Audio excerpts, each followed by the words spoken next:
I was 8 months pregnant when I was going down the stairs and I fell. So it was a struggle from the beginning. After he was born, he developed a severe diaper rash and it lasted 15 days. Then after a few days, he started to have difficulty breathing, shortness of breath. We didn't have much experiences with babies. I'd say to her, this is normal, but she would say, no, there seems to be something strange here. He's taking too long to breathe. He was 1 month and 10 days, and it was getting worse.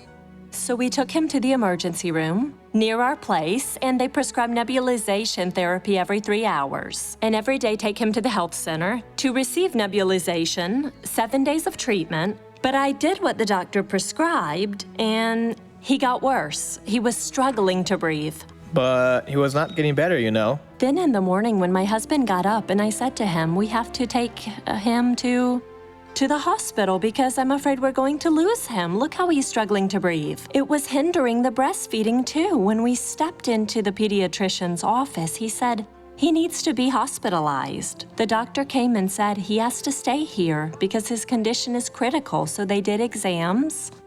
And the results showed that he had caught a virus called respiratory syncytial virus, which caused an infection, a respiratory tract infection, very serious in babies.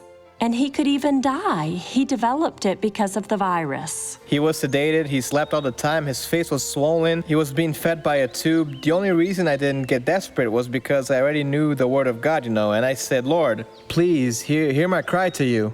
Then the doctor told me, let's take him to the intensive care unit because one more day and he'll die. Many people came to me and said, but don't you go to church? Aren't you a Christian? I said, I am. But Jesus said that in the world we would have afflictions.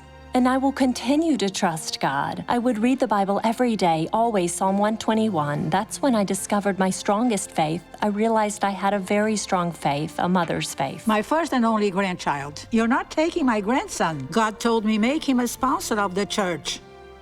Then that touched my heart. Sponsor your grandson, I will take him out of here. I went home and watched the faith show and I asked, Lord, is this what you want? That I sponsor my grandson?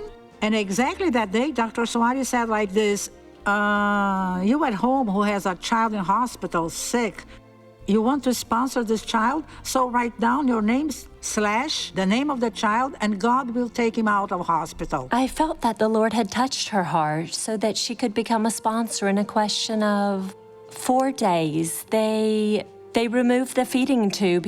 He started to breathe well. The nurse said to me, he's getting better, Mom. He started to get better and better, The doctor said to me, the way you brought him here, he seems like a new child. So they removed the feeding tube and he was taken to a room. One day before he was discharged, the doctor came and said, congratulations, because your son is very strong. We know that all things work together for the good of those who love God, and I believe in that, He is healed, completely healed. He breathes very well, too well, actually. It was a great victory. He listens to music and jumps. He watches the faith show with me every single day. Every single day I read Psalm 121 for him.